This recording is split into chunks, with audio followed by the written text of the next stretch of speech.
Now that the structure is clear, let's look at this. The types of tag questions, there are two types. One is affirmative or positive and number two is negative.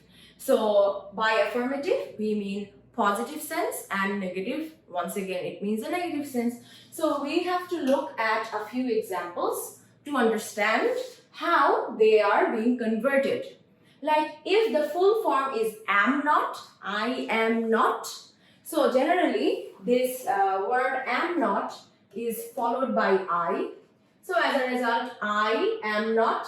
Then to copy it or to follow it, we can say in the short form aren't. But aren't does not necessarily mean am not. Aren't directly goes for are not. Ain't can mean either isn't, aren't, and also am not. So if I say I ain't going there, it means that I am not going there. Then we see the next one where there is do not. So do not again means don't. Does not means doesn't. Did not means didn't. Is not means isn't. Aren't is aren't. So you see something that for the first one, this am, is, are, was, were, we know that these are to have verbs, right? Do, does, and did, these are to do verbs, right? Have, has, had. These three are to have verbs, right? So there are some exceptions here as well. Apart from the typical auxiliary verbs that we see, the rest of these examples are modals, okay? So modals are words like can, could, shall, should, will, would, may, might, right? And so on. So we see here shall not will be shan't. So only for up to this, only for up to have words, the main rule is we will put the word and then add an in, and then in the place of an O, we will put an apostrophe and then put the T. But for these particular modals, for shall not, it becomes shan't. So this is an exception. For should not, it's easy, shouldn't. For will not, it's another exception. It becomes won't. Would not is wouldn't, cannot is can't, could not is couldn't, may not is mayn't. So, may not actually pronounces in a different way, it's mayn't. Might not is mightn't, must not is mustn't, ought not is oughtn't. So, we will be looking at more examples later on. Now, let's look at a few rules. The rules of tag questions are actually enormous. There are numerous numbers of rules, but we will be covering a few rules in this particular slide. So let's look at rule number 1, which is we use auxiliary verbs to make a sentence negative to interrogative. So what does this mean? This means that whenever it's already negative, as in I am covering a negative part by using the word not here, then I will be converting to interrogative, meaning that I will be asking a question later on. So we will use an auxiliary verb for those cases. So to make a tag question, we use auxiliary verbs and they are different in different tenses. So we already have knowledge of what tenses look like, right?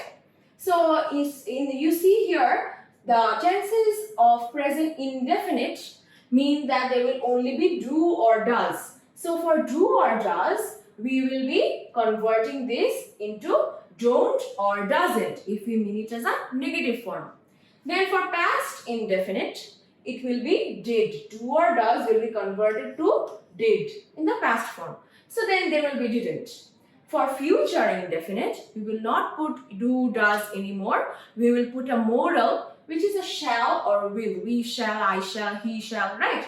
So shall or will, if it's a negative form, it will be shan't or won't. For present continuous tense, which means that we will be putting an ing right after it. I will put am if it's first person singular, then is and are, and similarly, they will be aren't, isn't, or ain't, because we know that with am, the negative form of it will be ain't. For past continuous tense, once again putting an ing, there will be was and were. So was referring to any singular form, were referring to a plural form, and where wasn't and weren't in that same order. For future continuous tense, I'll be putting shall or will and shan't and won't in that same order. For present perfect tense, we know that present perfect tense must have any have or has and then be put with an ed right after the verb. As a result, for the auxiliary verbs in the present perfect tense, we will be using have or has, and in the past tense, they will be converted to had. And for future perfect, we will not use these to have verbs anymore. We will be using modals, which are shall and will. So let's look at a few examples from the rule number 1. He writes a letter, doesn't he? So you have to properly understand that because I have said he writes a letter, in this case, he is third person singular. So because of it being third person singular, if we want to put the to do verb, we cannot put do here. We have to put does here. As a result, we have written doesn't. And then right after it, we will be putting a pronoun. So in this case, because it's he, we cannot put it, we cannot put she, we cannot put they. We must put he. Similarly, he wrote a letter. Because we now see that the verb is in past tense. For this reason, the question will also be in past tense. So in that case, we will not put doesn't anymore. We have to put the past tense of does, which is did. For this reason, we have written here didn't and then followed by the pronoun, which is he. Then we see we have written here in future tense. So for future tense, once again this is future indefinite. So we have written he will write a letter, comma. So because there is this modal will here, we cannot write the do or did or any other to do verbs anymore. For this reason, now we have to put the modal, which is will, as a question because will becomes won't. So you see that this particular chart that I have provided here, this is the most important for your exams and for any basic structure of tag questions, because under this chart, if you follow and learn this properly, you will be able to answer any tag questions in the future.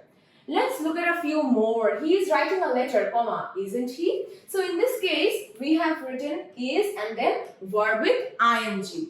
So he is writing a letter because we have particularly mentioned here is, and because this is a present continuous form. For this reason, I will not be putting the same verbs as I have before. Like I cannot put the to do verbs anymore because I have used an is, which is a to be verb. So my question has to also be in a to be verb form. For that reason, I have put isn't and then followed by the pronoun of my sentence. He was writing a letter because now there is was and it's in the past form because it's a past continuous. For this reason, I have put wasn't and then followed by he. He will be writing a letter. Now that you see will be, can we write will not he or willn't he? I can write will not he if I do not use a contraction. These are all contractions because I have put all of these forms in apostrophe T form. So these are all contractions. So in the case of will, you can also write will not he. But if you do not want to write that, can you write willn't he? No. There is nothing called willn't. No, this is wrong. So as a result, it will be what? It will be won't he. Then he has written a letter, hasn't he? So because we have the verb has here and then followed by the participle form, for that reason, has will have the question of hasn't he. And now that we have used the past form of this to have verb, which is had, for that reason we will be using hadn't he. And finally, he will have written a letter, which is the future perfect tense. So what will we do? Because it's will have, now there can be a question that should we use it as a question in the modal form or should we use a to have form, right? Because this question can actually confuse you that what should we do in this case. In this case, we will give more focus on the modal and not the to have verb. For that reason, we will write won't he and not use the to have verb in this case. Okay.